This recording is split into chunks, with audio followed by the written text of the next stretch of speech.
लांजा तालुक्यातील झापडे गावच्या फणस शेतीची थेट देशाचे पंतप्रधान नरेंद्र मोदी यांच्या समोर मांडणी करण्याची संधी जॅकफ्रूट किंग ऑफ इंडिया म्हणून ओळख असलेल्या शेतकरी मिथिलेश देसाई यांना मिळाली।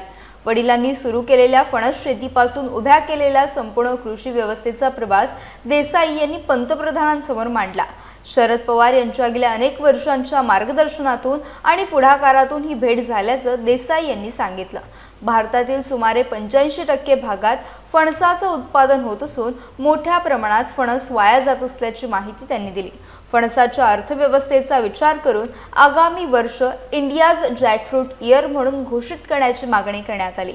यावेळी जॅकफ्रूट फ्लोअर, सीड फ्लोअर, पिकलेल्या फणसाच्या चिप्ससह फणसाच्या सालीपासून तयार केलेल्या डफल बॅग आणि पासपोर्ट होल्डरची माहिती देत ही उत्पादने पंतप्रधानांना भेट देण्यात आली।